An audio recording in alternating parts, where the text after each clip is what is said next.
part of the focus of the discussion. On Monday, the 20th of June at 6 p.m. You can go to Eventbrite or alienated.ie for more information. Dr. Denise McCartan, thank you very much for joining us. Thanks, Greg. Take care of yourself. Bye-bye. Okay, it's a complex one, isn't it? And there's different points of views. Louise Cook's an independent researcher and joins us now. Hi, Louise.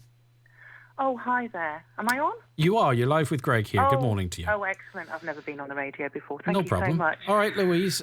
What are your concerns? Well, so what I'm saying is nobody sensible argues that mothers never unreasonably or maliciously obstruct contact between fathers and children following separation and divorce.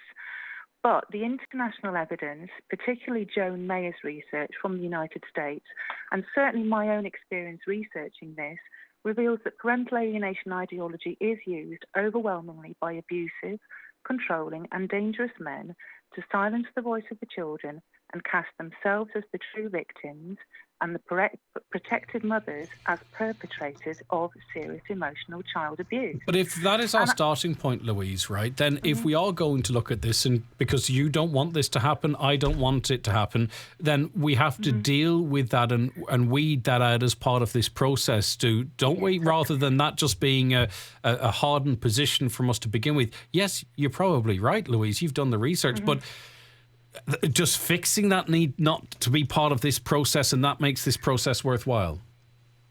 Well, if you look at the actual parental alienation ideology and where it came from a man in America, in New Jersey, called Richard Gardner, who had some very, very disturbing ideas.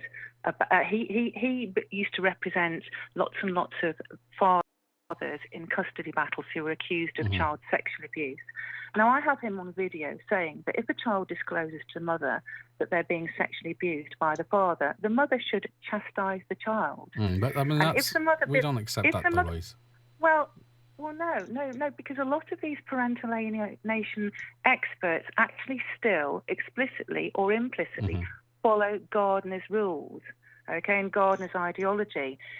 He wrote that children are naturally sexual and may initiate sexual encounters by seducing But that fellow's adults. got a problem. He's got a problem if he holds that point of view.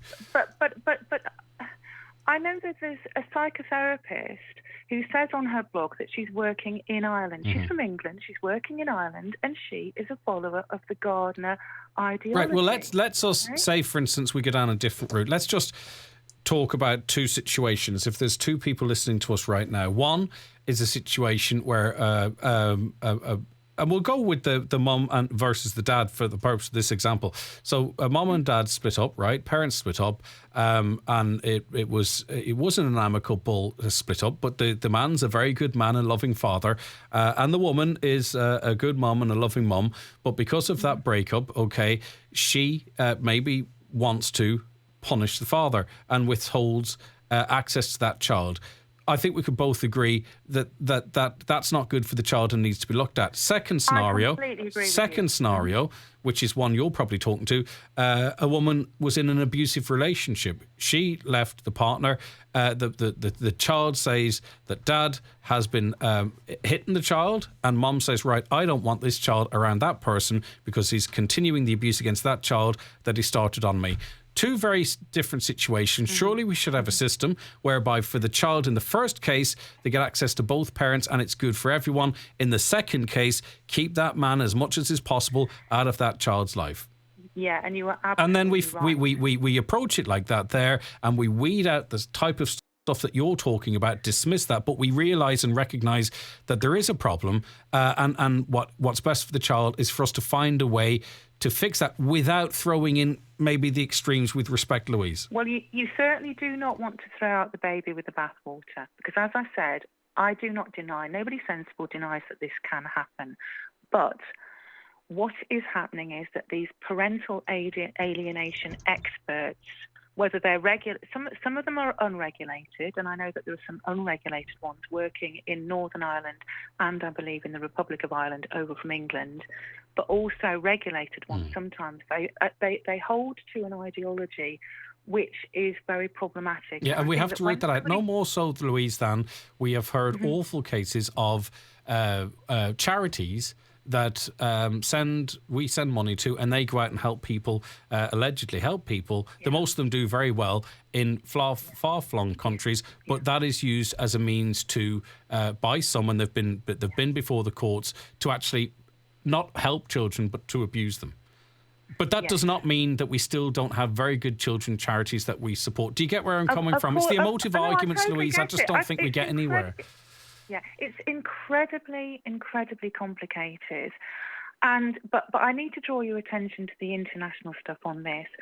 So if I just explain to you that internationally people are starting to come out against this, because as Denise said, it is an international problem, but she's approaching it from the other perspective of, oh, it's a problem. And we're saying this ideology is becoming a worldwide threat to women and children. Parental alienation ideology is explicitly condemned by the United Nations Special Rapporteur on Violence Against Women, the United Nations Committee for the Convention on the Elimination of Discrimination Against Women, to which Ireland is a state party, and the Council of Europe Istanbul Convention, to which Ireland is a state party. Now, there is a group of experts with the acronym GREVIO, which monitors the implementation of the Istanbul Convention in all the countries that have ratified the convention. Each country has to undergo an evaluation by GREVIO. Ireland is about to undergo its own evaluation, and Ireland is going to be absolutely hammered in the GREVIO report, particularly if Helen McEntee, the Justice Minister, decides to criminalise so-called parental alienation, effectively criminalising mothers for supporting and protecting their children. Or fathers as well, because it's not specific to mothers. Well, I need to point out that Denise is saying yes, it's gender neutral. We shouldn't exactly say that. That is a core plank of the ideology and more of the campaigning and the lobbying, that they say it's gender neutral. It is not gender neutral.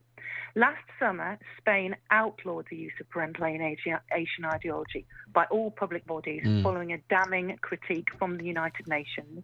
And the semi-autonomous government of Catalonia in the northeast of Spain formally recognised the use of parental alienation ideology as state violence against women. The Italian Supreme Court last year ruled the court of parental alienation ideology inadmissible. Okay? And I was not convinced. When I started looking at this 2 years ago, okay, I was not convinced. I was sceptical because, like anybody else, everybody knows women who behave inadvisably in a case of separation or divorce. It can become messy. Nobody denies that. However, what convinced me was going on Twitter and being subjected to the most horrendous abuse. Okay, I have threats, trolling, malicious complaints, not just me. Okay, I've had malicious complaints made about me, about my mental health, about me to the police. I get. This happens to the London Victims Commission. And I'm not diminishing that at all. But Twitter is a cesspit in any case. Well, Twitter is a cesspit, but these people go beyond that. They are incredibly aggressive. I understand. Any academic who stands up against this gets vexatious complaints made to their employers, and people try to hound them out of their jobs. They're incredibly aggressive, and that's really actually entrenched. I don't want to say I'm entrenched. I know, but you see, the problem is, and this was from the start off, is it's difficult because obviously. Your conversation was talking a bit about the ideology and talking about some of them that might push it, might be involved in child abuse or something along those lines, right? And then they, from the other side, will say some of the accusations against you, and it gets us nowhere. Like the word parental alienation. Maybe if we had a different way of describing it and move forward in that direction, if so much negativity has been associated with that terminology, all I want is that what's best for children. What's best for children is absolutely that if people are having a real problem in their separation and they're so angry and rancorous towards each other that they need help, but they're basically both acting in good faith and they are capable of putting their children first with help, I absolutely accept that they should be getting assistance.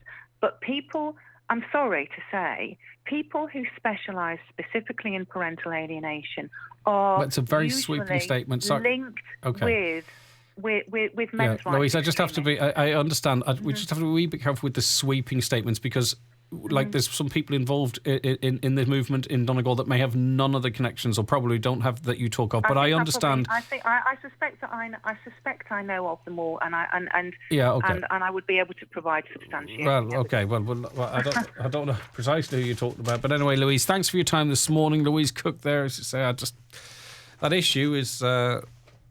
There's very strong views on both sides there, and you try and go down the middle, but it's very, very difficult, as you can hear. All right, we heard two sides to it there anyway. Okay.